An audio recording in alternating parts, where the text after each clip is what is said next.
Tercer bloque aquí en Bajo la Lupa de Gale, especial desde Mendoza, Caso Mapuche, con Mauricio Nilián, que nos está esclareciendo una cantidad de episodios que creo que la mayoría de la gente y de los medios, de los periodistas, no se interesó en averiguar, no se interesó en preguntar, no se interesó en ir directamente a la fuente a preguntar por qué todo este acontecimiento alrededor de este pueblo originario. Mauricio, para ir definiendo más o menos el interés de la nota y lo que fue lo central, lo que disparó todo este lío, que fue la desaparición de Santiago Maldonado. Primero te voy a hacer una pregunta cortita. ¿Desapareció Santiago Maldonado allí? Sí. Nosotros no tenemos ninguna duda desde el primer minuto que se planteó que había un chico desaparecido por las redes, con la velocidad que se mueven las redes. El mismo día, 1 de agosto, llegó el mensaje de que estaba desaparecido, no sabían dónde estaba Santiago. Bien, ¿es la primera desaparición? No, hay muchas desapariciones. ¿Por qué la gente no se entera? Del pueblo mapuche estamos hablando. Porque el caso de Cuchamen y sobre todo el encarcelamiento del lonco, del líder de la comunidad, ha sido tomado, Facundo Jones Wala, ha sido tomado por los medios de prensa, se podría decir, justamente en un contexto de un gobierno bastante represivo como es el gobierno de Mauricio Macri. La oposición en este caso, podríamos decir, lo ha tomado como una herramienta de debate contra el gobierno. O sea, de pelea política. De hecho, Facundo Jones Wala cae preso después de una reunión de Michelle Bachelet y Mauricio Macri. O sea, se está trabajando a nivel coordinado entre Chile y Argentina para demonizar al pueblo mapuche. Siempre fue así, no ha cambiado nada, pero con la diferencia de que un juicio que le hacen a Facundo Jones Wala, donde se le plantea la extradición a Chile, y el gobierno, en este caso la justicia argentina dice que no se va a extraditar a Chile, queda libre Facundo Jones Wala y empieza a ser motivo de toda una movida mediática. Un fenómeno que para nosotros es nuevo, es novedoso. Se empieza a poner en el debate la RAM como organización. ¿Qué es la RAM? La RAM es Resistencia Ancestral Mapuche, esa sería la definición como nombre, pero en la práctica viene a ser una organización de tipo clandestino que trabaja fundamentalmente en el sabotaje. Uh-huh. O sea, lo que se conoce como atentados de incendios, de cabañas, de casas, de cuesteros y gente que está ligada a los grupos de Lewis o Benetton, se está haciendo como un hostigamiento político de tipo... un poquito ya violento, ¿no? Vamos a decirlo así. Y ni tanto, porque violencia consideramos en general, teniendo en cuenta... Vandalismo. Sí, vandalismo. Entra más en un aspecto de tipo penal que de tipo político, porque... Para separarlo del término que hoy están acostumbrados a terrorismo a todo. Le llaman terrorismo a todo, cuando la verdad ningún ser humano que haya estado en esos fenómenos ha podido hablar de que los hayan atacado a tiros o que le hayan hecho un atentado con bombas, como podría llamarse algún tipo de terrorismo, que yo también tengo mis serias dudas de que haya grupos terroristas. En sí, el terrorismo... No, hay grupos terroristas, te lo puedo decir. El ISIS es un grupo terrorista, Al-Qaeda es un grupo terrorista, el Frente al-Nusra es otro grupo terrorista, Ahrar el-Sham es otro grupo terrorista, y lo hemos sufrido nosotros. Más que nada en el sentido de que ninguno de esos grupos está desligado de grandes grupos de poder monopólico e imperiales. Exactamente, bueno, son los creadores.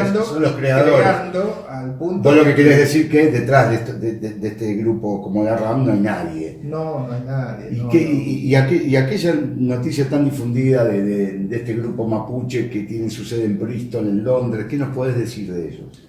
Ese es continuidad del discurso que dejó un historiador argentino, Casamichela. Es un historiador argentino que habla de que, según sus estudios, los mapuches nunca vivieron en la Argentina, asesinaron a los pueblos indígenas argentinos y vinieron todos de Chile.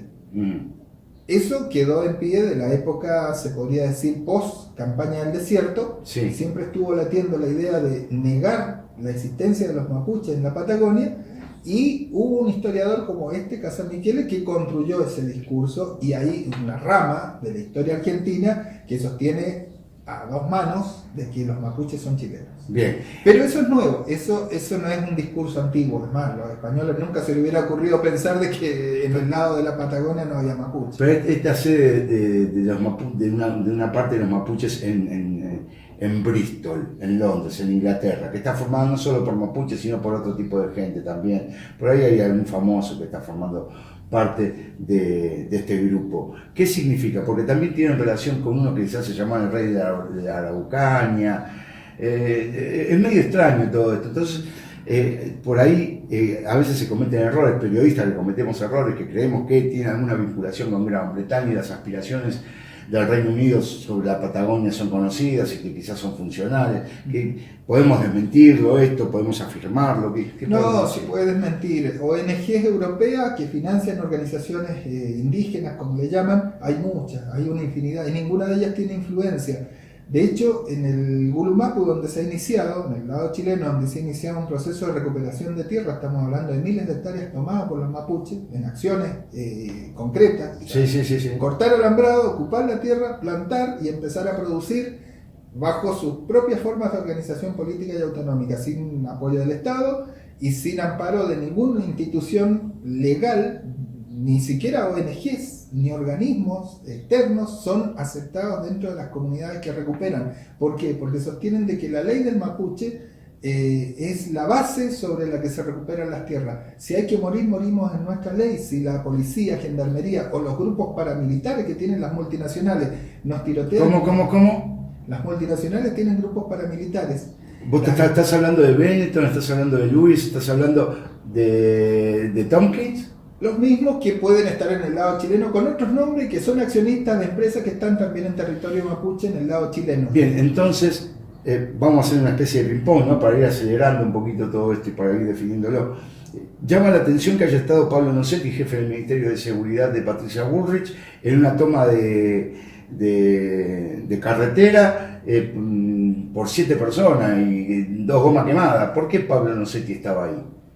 Y por la sencilla razón que Macri representa en su máximo nivel a los empresarios multinacionales que están invirtiendo en la Argentina. Entonces, evidentemente, estas son órdenes que bajan desde el mismo Benetton, que controla la gendarmería, la policía y la justicia, y ni hablar la prensa.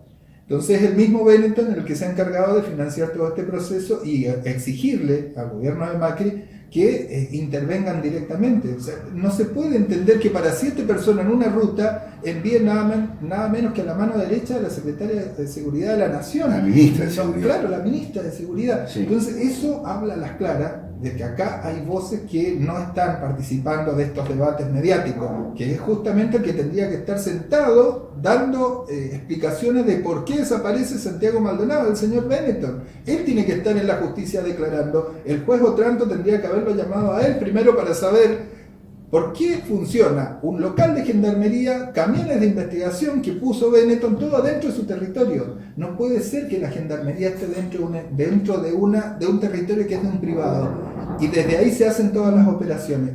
Santiago Maldonado desaparece por órdenes de Benetton. Entonces hay que llamar a Benetton, pero este señor no está. No aparece en los medios, no se habla de él. El gran problema de la Patagonia Argentina es que lo pueden ocupar los mapuches para tener su nación, y no que la está ocupando en concreto un empresario con casi 1 millón de hectáreas. O sea, estamos hablando de 3 Países Bajos de un solo dueño. 3 Países Bajos de Europa tienen esa misma cantidad de territorio. ¿Cómo puede ser? ¿En qué lugar del mundo ocurre eso? No, porque aparte abarca, y esto es más o menos lo último, abarca un tema bastante delicado y realmente no solo delicado, sino de una extrema gravedad, que comprende la seguridad nacional y la soberanía. Bueno, de hecho Lewis y otros más están ocupando zonas de frontera y han tomado lagos, ríos, afluentes de agua que las leyes lo impiden, pero ellos lo han tomado porque están por fuera de las leyes. O sea, el Estado no rige ni controla, y la ley no es para todo. La ley se aplica contra el mapuche o contra cualquier indígena que intente defender sus derechos, pero contra el gran potentado, las grandes multinacionales, esas leyes no corren, no funcionan, y todo el mundo lo ha podido ver. Bien, como última pregunta, Mauricio, con todo el agradecimiento del mundo. El pueblo mapuche, la nación mapuche, ¿tiene una intención separatista? ¿Quiere crear su propio Estado fuera de Chile y la Argentina? ¿O quiere recuperar sus tierras ancestrales y ser autónomos en esas tierras ancestrales? La historia de nuestro saber, de nuestro Kimun mapuche, nuestra conciencia como ser mapuches, no tiene fronteras. Por lo tanto, ni Chile ni Argentina podían haber intervenido de la forma que intervinieron en nuestro territorio, y hay leyes, como el Convenio 169 al que adhiere la Argentina y Chile, que establecen incluso la eliminación de fronteras para pueblos que han habitado, que han sido preexistentes y que han habitado en esas tierras. ¿De dónde es ese artículo?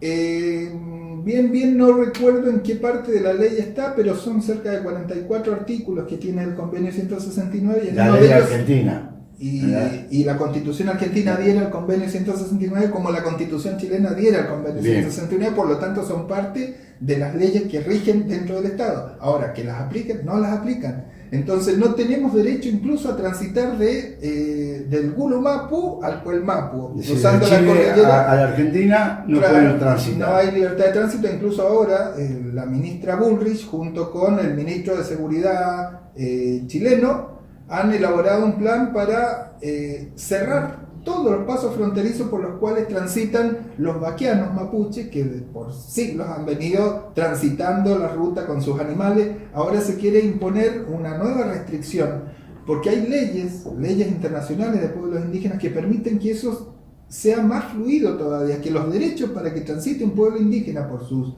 no fronteras ancestrales es un derecho ganado. Y se ha perdido totalmente. Entonces, y no solo se ha perdido, sino que se quiere avanzar sobre la limitación del tránsito de los mapuches por la cordillera, porque supuestamente habría un grupo terrorista como la RAM de un lado y del lado chileno la CAM. Entonces ya está armado el circo para demonizar al mapuche y transformar las organizaciones legítimas que se puede dar una nación en organizaciones terroristas. Es lo que ellos declaran, sabiendo de que los únicos muertos que hay en estos más de 20 años, donde han existido organizaciones tipo RAM o tipo CAM en el territorio ancestral mapuche, los únicos muertos son mapuches.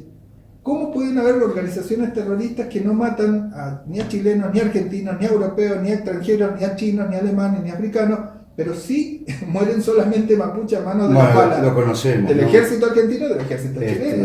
En Palestina, 100 a 1 mueren los palestinos con respecto a los israelíes que ocupan. Y los terroristas son los palestinos. Exactamente, así lo que dice Israel. Te agradezco muchísimo, Mauricio Lilian, por este reportaje, por este especial para Bajo la Lupa de Gale aquí en Mendoza, y vamos a seguir en contacto. Seguramente vamos a seguir con esta charla porque quedó corta, en realidad necesita mucho tiempo más para seguir entendiendo. Como conclusión, ya vimos, es la lucha de una nación mapuche, un pueblo originario que no reconoce fronteras, es decir, queda ahí flotando el no reconocimiento al Estado argentino ni al Estado chileno, aunque tengan nacionalidad argentina y nacionalidad chilena, pero es una cuestión histórica que no solo comprende al gobierno de Mauricio Macri, sino que comprende a muchísimos gobiernos argentinos para atrás. Y espero que no comprenda a muchísimos gobiernos argentinos para adelante. Habría que llegar a una solución para el pueblo mapuche y también habría que saber dónde está Santiago Maldonado. Esto fue Bajo la Lupa de Gale, especial desde Mendoza.